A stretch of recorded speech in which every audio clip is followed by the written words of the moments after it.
Hello friends, good morning to everyone. This is our lecture number 6, part 6 of SYBCom semester 3. And today our subject is Principles of Macroeconomics 1. In this subject, today we are learning about chapter number 6, Central Bank or Reserve Bank of India. I again repeat, today we are learning about chapter number 6, Central Bank or Reserve Bank of India. So, now we go on to the question. Today's our question is, discuss the meaning of central bank and discuss its functions. I again repeat the question. Discuss the meaning of central bank and discuss its function. Okay, so now we go on to the definition. The definition of central bank. What is central bank? According to International Payment Bank, આપણે હવે definition તરફ જઈ રહ્યા છીએ. So the definition of the central bank is, please note down in your books. Central bank can be called the one whose main function is to regulate the currency and credit money in the country. I again repeat the definition. Central bank can be called the one whose main function is to regulate the currency and credit money in the country. ગુજરાતીમાં આપણે તેને સમજીએ. Central bank એટલે મધ્યસ્થ bank, જે સૌથી કેન્દ્રમાં જે છે. બધી બેંક ઉપર રેગ્યુલેટ કરવાનું કાર્ય સેન્ટ્રલ બેંક કરે છે. તમામ બેંક પર નજર રાખવાનું કાર્ય સેન્ટ્રલ બેંક દ્વારા કરવામાં આવે છે. તો જે કરન્સી છે, જે રોકડ પ્રવાહ છે, તેને મેન્ટેન કરવાનું કાર્ય અને જે ક્રેડિટ મની એટલે કે જે ધિરાણ પર મની એટલે કે પૈસા જે પ્રોવાઈડ કરવામાં આવે છે તેના પર દેખરેખ રાખવાનું કાર્ય સેન્ટ્રલ બેંકનું છે. આપણે સેન્ટ્રલ બેંકને રિઝર્વ બેંક ઓફ ઇન્ડિયાના નામથી પણ ઓળખીએ છીએ. સો ઘણીવાર રિઝર્વ બેંક ઓફ ઇન્ડિયાના અવેજીમાં એટલે કે સેન્ટ્રલ બેંક જે વર્ડ છે તે પણ યુઝ કરવામાં આવે છે. હવે આગળ આપણે functions of the central bank, તેના કાર્યો જે છે કે સેન્ટ્રલ બેંકના મુખ્યત્વે કયા કયા કાર્યો છે તે આપણે જોઈએ. તો એની અંદર છે first point, function of issuing legal tender. કાયદેસરનું ચલણ જે બહાર પાડવાનું હોય બેંક દ્વારા તેનું કાર્ય, જેને આપણે કહેવાય લીગલ ટેન્ડર. એ પોઈન્ટની અંદર જોઈએ. Today the central bank has the authority and only right to issue currency notes. મિત્રો, આપણે સૌ જાણીએ છીએ, અથવા તો જે ન જાણતા હોય તેની માટે આ વસ્તુ જાણવી ખૂબ જ જરૂરી છે કે જે ચલણી નોટો જે છે એ માત્ર ને માત્ર રિઝર્વ બેંક ઓફ ઇન્ડિયા દ્વારા બહાર પાડવામાં આવે છે. તો આપણે જોઈએ કે કયા પ્રમાણમાં, કેવી રીતે, એ સવાલ આપણા મનમાં તરત ઊભો થાય. તો ચલણી નોટ એ સોના એટલે કે ગોલ્ડ સ્ટાન્ડર્ડના એકોર્ડિંગ બહાર પાડવામાં આવે છે. રિઝર્વ બેંક ઓફ ઇન્ડિયા પાસે ખરેખર નોટ બહાર પાડવાની સત્તા તો છે, પણ કેટલા પ્રમાણમાં બહારે પાડવું એ પોતે જાતે નથી નક્કી કરી શકતા. પણ જેટલું સોનું છે, જેટલું ગોલ્ડ સ્ટાન્ડર્ડ છે, એના એકોર્ડિંગ ચલણી નોટ બહાર પાડવામાં આવે છે. આ પદ્ધતિની અંદર બે મેથડ પણ આપણને જોવા મળે છે. મેથડ નંબર 1 છે for issuing currency, principles for issuing currency. ચલણી નોટ બહાર પાડવા માટે અમુક સિદ્ધાંતો લાગુ પડે છે, જેમ કે કરન્સી પ્રિન્સિપલ એટલે કે જે રોકડ પ્રવાહ છે તેનો સિદ્ધાંત, અને બેન્કિંગ પ્રિન્સિપલ તો વાણિજ્યિક સિદ્ધાંત. According to the promoters of this principle, The aim of issuing currency notes is to save the metal money from getting diminished as well as utilizing it economically, but for the complete exchangeability of the paper money, the monetary authority should keep gold equivalent. Yes. Currency પ્રિન્સિપલની અંદર એવું કહે છે કે ખરેખર જ્યારે ચલણી નોટોની જરૂરિયાત હોય ત્યારે તેને બહાર પાડવા માટે થઈને કયા નિયમો લાગુ પડે છે, જેમ આપણે આગળ ચર્ચા કરી તે જ રીતે કે ચલણી નોટ બહાર પાડવા માટે થઈને ગોલ્ડ સ્ટાન્ડર્ડ એટલે કે ઇક્વિવેલન્ટ ટુ ધ ગોલ્ડ તેના સહપ્રમાણમાં ચલણી નોટ બહાર પાડવાની સત્તા રિઝર્વ બેંક ઓફ ઇન્ડિયા પાસે છે.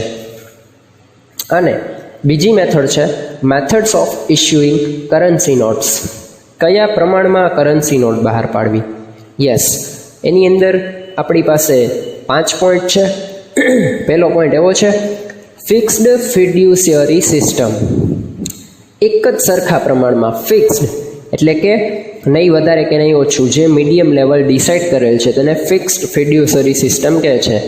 ફિડ્યુશરીનો મિનિંગ ખરેખર વિશ્વાસ થાય છે, પણ આ બધું વિશ્વાસના આધારે જ કરવામાં આવે છે, તેથી એની માટે વર્ડ યુઝ કર્યો ફિડ્યુશિયરી સિસ્ટમ. સો આ મેથડની અંદર શું હોય છે તો કે central bank of the country should issue specific extent of currency notes without any provisions for keeping reserve. અનામત રાખ્યા વગર જે ફિક્સ્ડ જે તેની માટેના રૂલ્સ છે એના એકોર્ડિંગ કરન્સી નોટ્સ છે ઇસ્યુ કરવામાં આવે છે. નેક્સ્ટ પોઈન્ટ એવો છે કે મેક્સિમમ ફિડ્યુશિયરી સિસ્ટમ. જ્યારે રિસેશનનો માહોલ હોય છે ત્યારે ઘણીવાર આ કન્ડિશન્સ ક્રિએટ થાય છે. મેક્સિમમ ફિડ્યુશિયરી સિસ્ટમ ખૂબ જ વધારે પ્રમાણમાં કરન્સી નોટ્સ છે ઇસ્યુ કરવામાં આવે છે. Yes, that all the authority have a central bank. Central bank પાસે આની ઓથોરિટી હોય છે. નેક્સ્ટ પોઈન્ટ એવું છે પ્રપોર્શનેટ રિઝર્વ સિસ્ટમ. પ્રમાણસર.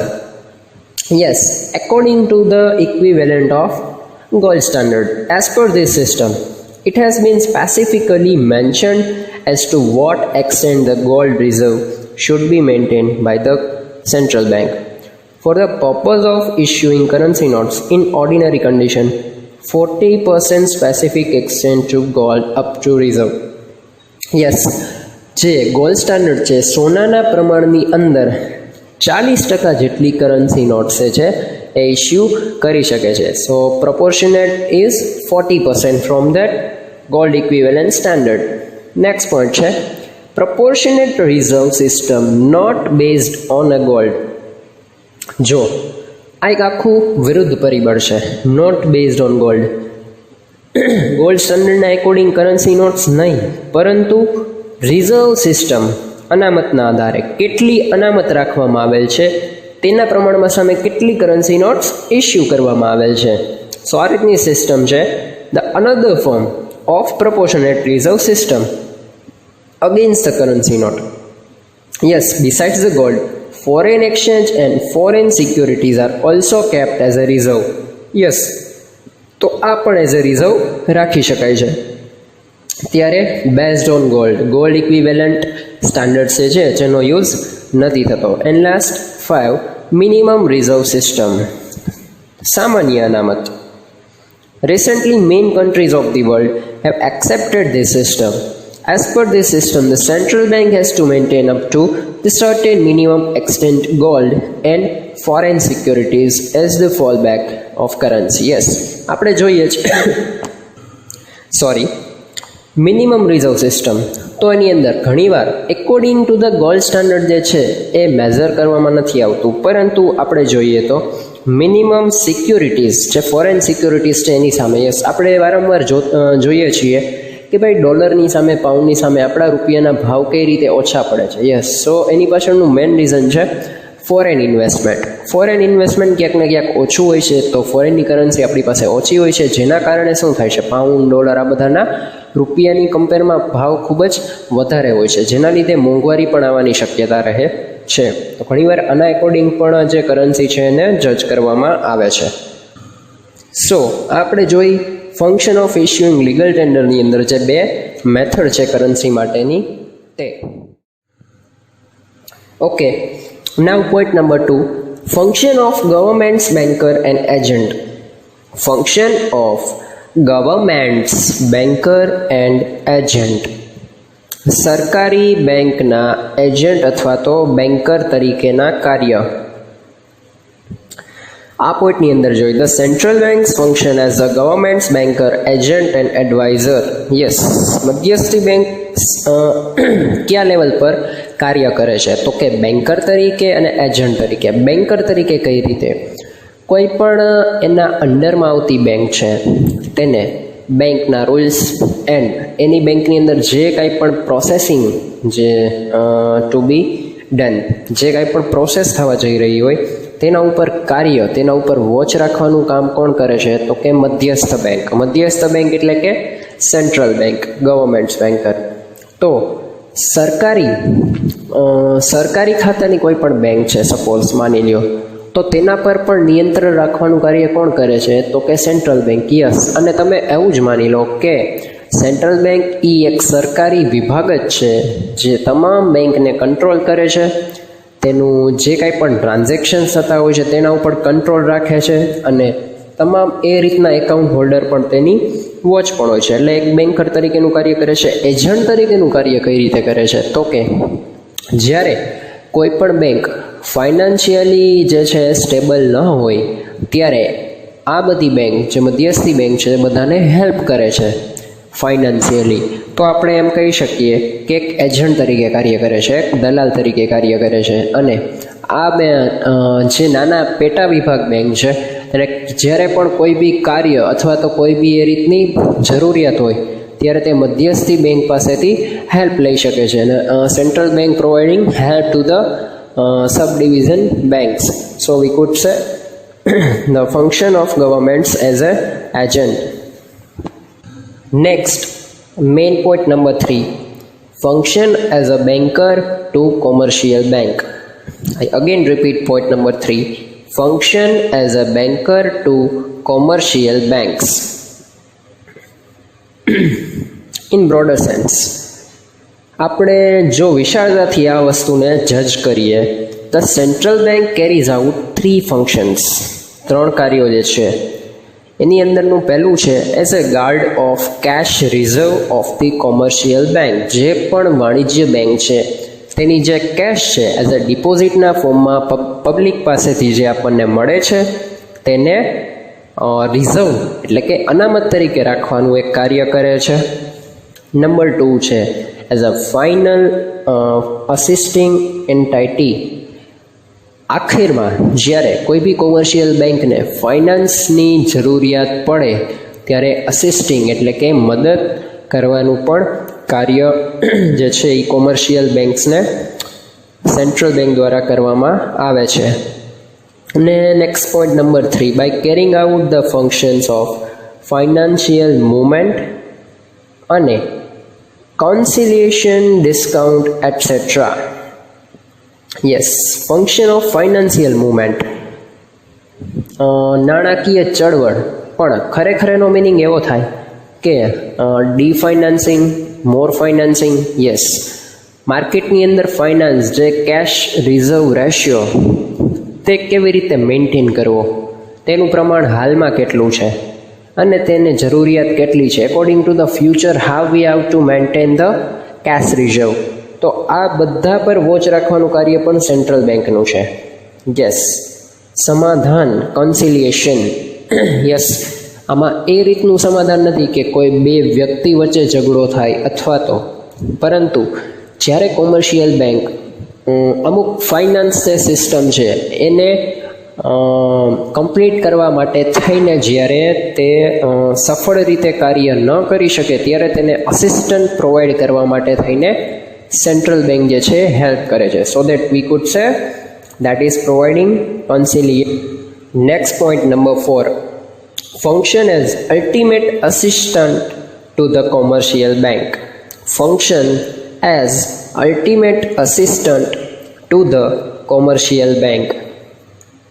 અલ્ટિમેટ અસિસ્ટન્ટ એટલે અંતિમ સહાય થાય છે જો કે ગુજરાતીની અંદર, પરંતુ આ પોઈન્ટની અંદર આપણે જોઈએ the point of view are change in some time. The central bank also carries out the function of ultimate assistant to commercial bank. As per this function central bank આ પ્રમાણે ખરેખર સેન્ટ્રલ બેંકે શું કરવાનું હોય છે એ વસ્તુ. Central bank provide financial assistance એટલે કે નાણાકીય સહાય ટુ ધ કોમર્શિયલ બેંક વાણિજ્યિક બેંકોને આપવામાં આવે છે ડ્યુરિંગ ધેર ઇમરજન્સી. યસ, આગળના પોઈન્ટમાં આપણે એવું જોયું કે ભાઈ કોઈ પણ પ્રકારની ફાઇનાન્સિયલ અસિસ્ટન્ટ જે પ્રોવાઈડ કરવામાં આવે છે ને બેન્કર તરીકેનું જે રોલ અદા કરવામાં આવે છે તેના દ્વારા. આની અંદર જોયું ઇમરજન્સીમાં ફાઇનાન્સિયલ અસિસ્ટન્સની જરૂરિયાત હોય તો તે પણ પ્રોવાઈડ કરવામાં આવે છે. Next point number 5, the function of maintaining the stability of foreign exchange rate. I again repeat point number 5. The function of maintaining the stability of foreign exchange rate. Foreign exchange rate એટલે વિદેશી હુંડિયામણ દર.